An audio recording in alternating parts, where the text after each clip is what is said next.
Salmo de número 24. Do Senhor é a terra e a sua plenitude, o mundo e aqueles que nele habitam. Porque ele afundou sobre os mares e afirmou sobre os rios. Quem subirá ao monte do Senhor, ou quem estará no seu lugar santo? Aquele que é limpo de mãos e puro de coração, que não entrega a sua alma à vaidade, nem jura enganosamente. Este receberá a bênção do Senhor e a justiça do Deus da sua salvação. Esta é a geração daqueles que buscam a tua face, ó Deus de Jacó. Levantai, ó portas, as vossas cabeças.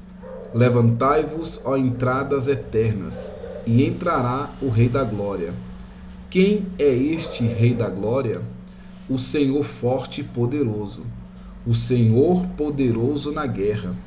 Levantai, ó portas, as vossas cabeças. Levantai-vos, ó entradas eternas, e entrará o Rei da Glória.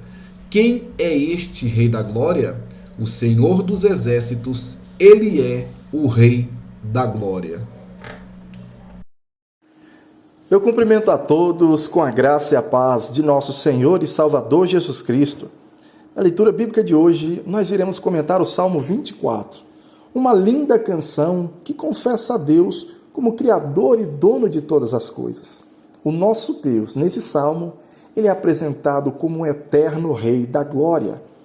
Eu sou o pastor Arnaud Barbosa, um dos pastores da Igreja Evangélica Pentecostal do Brasil para Cristo. Sou pastor na congregação de Formosa e agradeço a Deus por essa oportunidade, ao convite feito pelo nosso pastor presidente e a você, meu querido ouvinte, que está tirando um tempo precioso para ouvir a palavra de Deus. Que Deus te abençoe.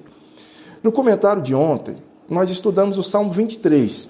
O Salmo 23, ele apresenta o nosso Senhor na figura de um pastor amoroso, que protege e cuida muito bem das suas ovelhas.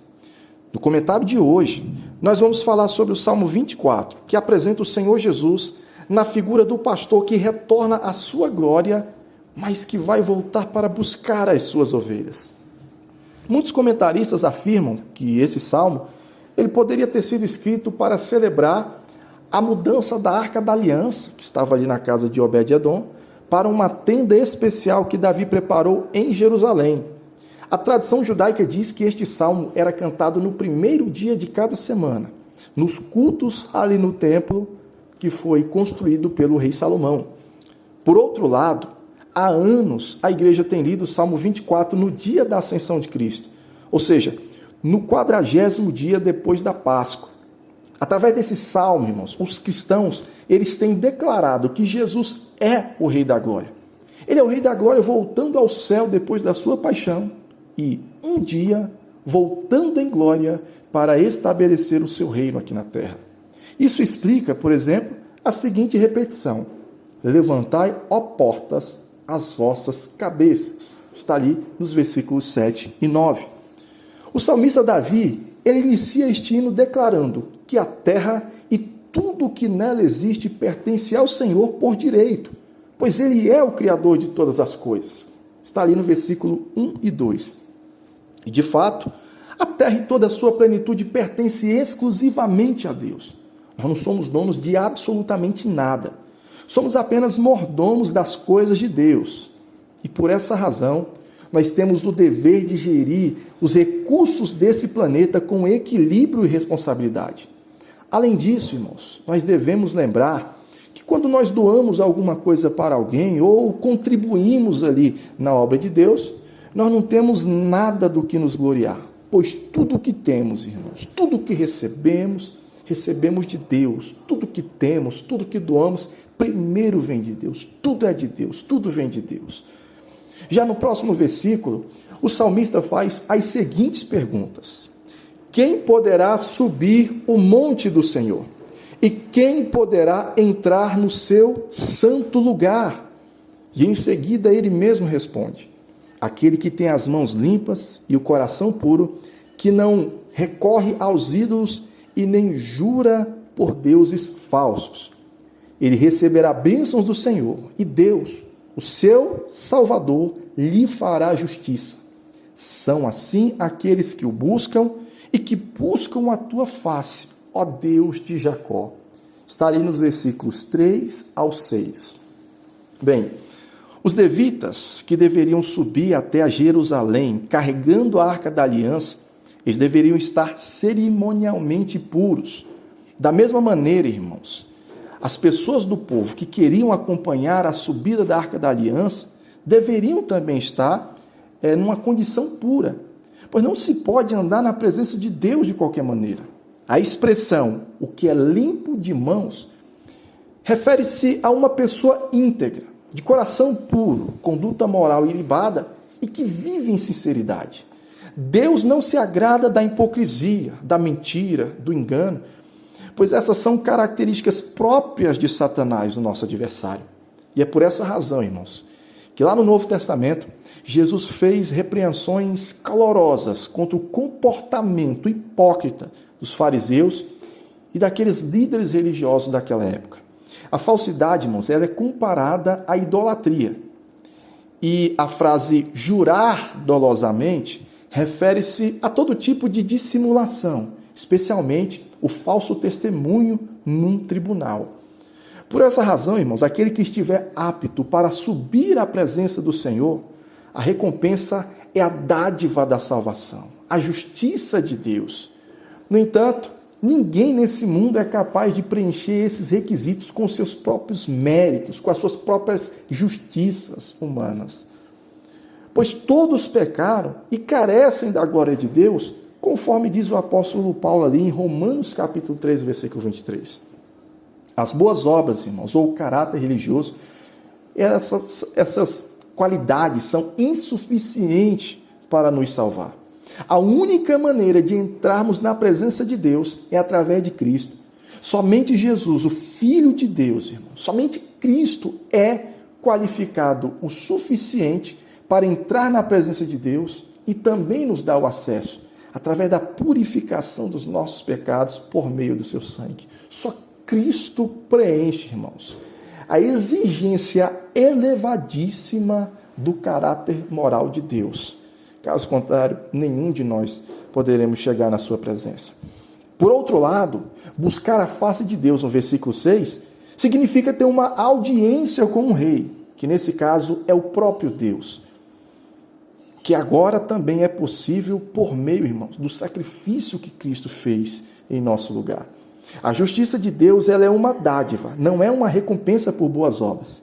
Davi compara a geração de pessoas que buscam a Deus ao seu antepassado Jacó, que viu a face de Deus e esperou pela fé até receber a sua bênção, conforme está lá em Gênesis capítulo 32, versículo 24 ao 32.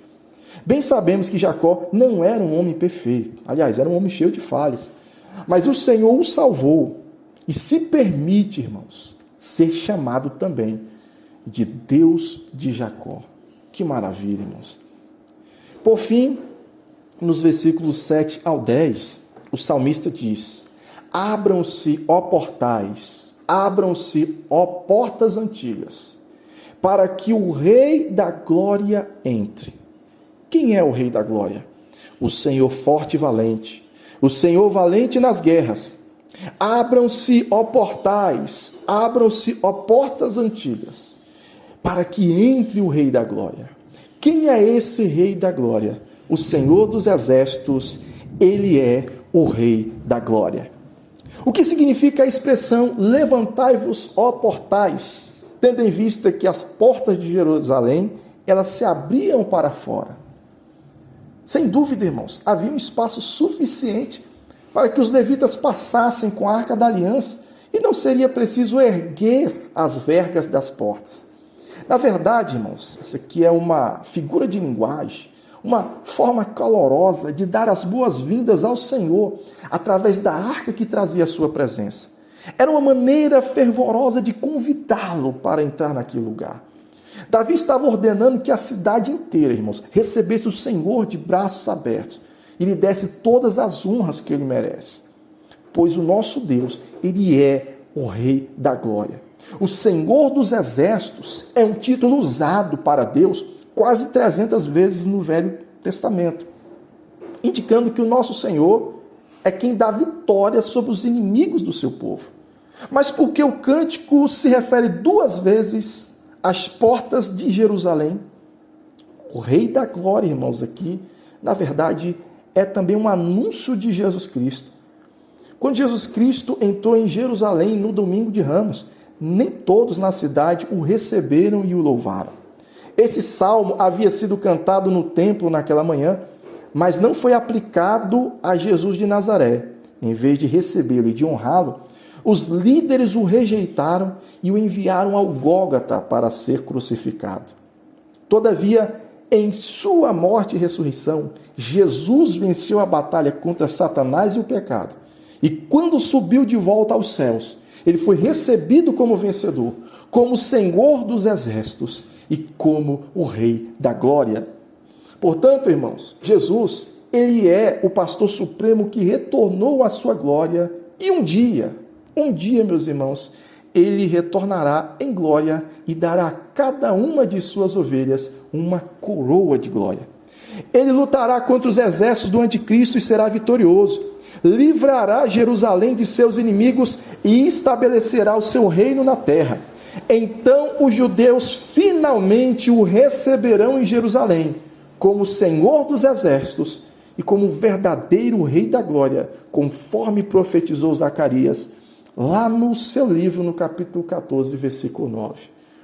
Então, meus amados, esse Salmo 24, ele resgata a fé dos cristãos em seus momentos de luta, de tribulação, de monotonia, para nos lembrarmos que um dia o nosso pastor retornará em sua glória, em seu poder e majestade, no glorioso dia do arrebatamento, juntamente com a ressurreição dos santos. Todos juntos nos encontraremos com ele nos ares, com ele reinaremos para toda a eternidade e viveremos um momento de paz e de felicidade, jamais vistos por qualquer ser humano. Como Paulo dizia, nem olhos viram, nem ouvidos ouviram, nem penetrou em coração humano aquilo que Deus tem preparado para os que o amam. Fiquem firmes no Senhor Jesus, que Deus lhe abençoe e nós nos encontraremos no próximo Salmo, o Salmo 25. Deus abençoe e a paz do Senhor.